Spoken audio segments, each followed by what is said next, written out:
Good morning, sir. Hi, how are you? I'm fantastic. How are you? Good, thank you for asking. Early, semi-early in Seattle? Yeah. It's Yeah, 7. it's 7 o'clock. That's serviceable. That's fine. It's Yeah, good. I've got my coffee cup here, and so cheers. I'm good. That's great. Yeah, cheers, babe. So let's talk about Hey Yahoo, which every time I say Yahoo, I want to do the Yahoo, but I don't. Yahoo! It's burned, So Amanda, fun. it's burned into my brain, believe you me, in the best possible way. I've What a got fun premise. Yahoo sear marks on my cortex. It's good stuff. Your cortex. I mean, what a fun premise for a show. Yeah, it is. It isn't it? I mean, I think I think there's a couple of things that,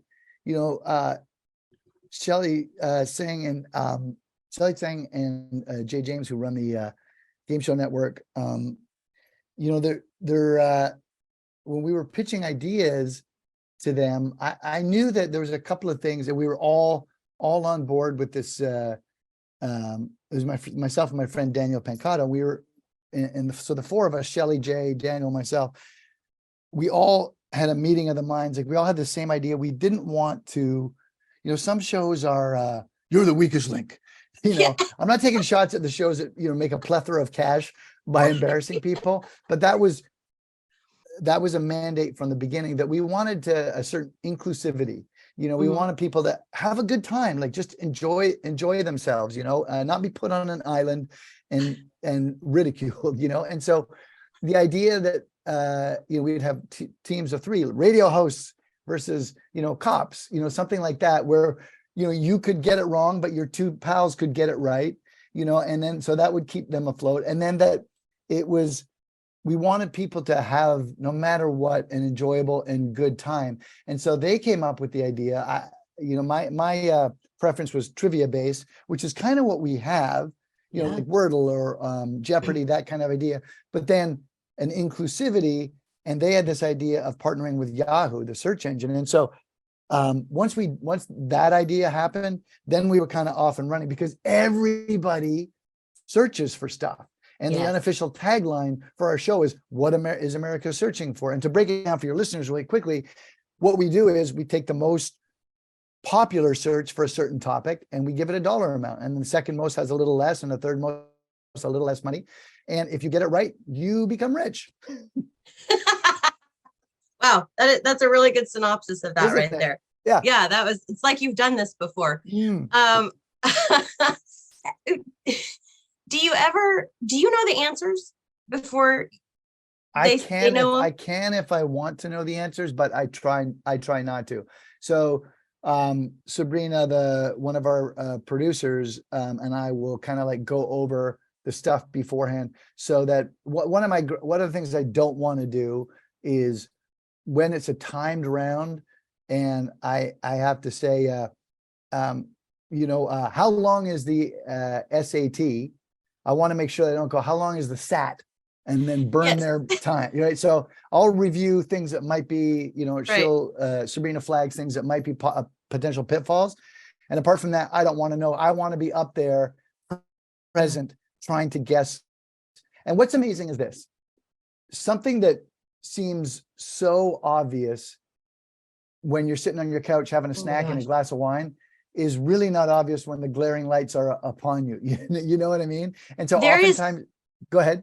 I was gonna say, I think there's a radio frequency in lights that brings people's IQ down, because it is across the board. Like I can sit on my couch and be like, that is the most obvious answer. But I know for a fact, if there was a camera in my face and those lights, I'd be like, I've never heard of any of these words. I don't even speak English at this point. If I say to you,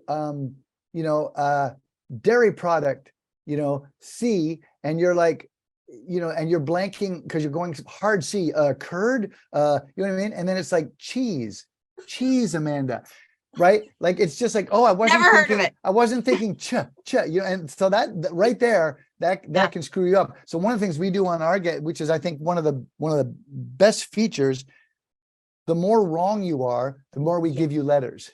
So that if you're wrong, I'm going to give you an added H, and then your teammate is wrong, I'm going to give you an E. And at that point, your third teammate is like, cheese, you dolts, and so like you have a fighting chance at getting it right. You know what I mean? And so that's a kind of it's kind of an inversely proportional kind of thing, which works really well for us. The more they get it wrong, the more they get letters, and the more they have a fighting chance at getting it right. I don't know many game shows that are kind of like that, and I kind of think that idea is genius because, as I say, there's inclusivity there. Like everybody's got a shot at it. Yeah. How can people watch this fantastic Hey Yahoo? They can come over to my house, A, or B, they can go to the Game Show Network and look up when we're airing for their specific town.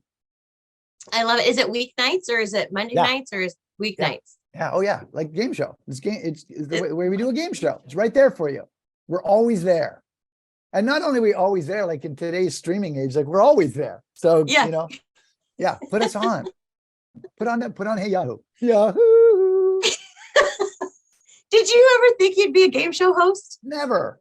I love this. It's so funny. I say, I often say like, I never expected, I play for your listeners who don't know, I play a super villain on a superhero show called The Flash. I play the arch enemy, the Reverse Flash, which is like the Joker to the Batman, and Lex Luthor to Superman. I never would have expected someone going like, "Hey, put on this this yellow super suit and do all sorts of stunts for a decade." And I love it, and I never would have expected it. And talk show host is game show host is another kind of role that I didn't have it down in the box checking, and I'm really happy to check that box. Well, I just absolutely adore you. I think you're fantastic. I have loved you in everything I've ever watched you in. You can go into PR if you want, because I'm happy to have you like spread those words. That's just very generous on your part. It says more about you than me. No, it's the truth. So I just appreciate you greatly. It was a pleasure to talk to you, and I would sit another 24 hours and wait to chat with you again. So we'll log on. Yeah. Michael, my producer, and I will log on to Zoom at sometime this evening, and we'll talk to you then. Cool. Sounds great. I'll be here. Okay. Awesome, Amanda. Have a great night. Same to you. Bye. Good to see you.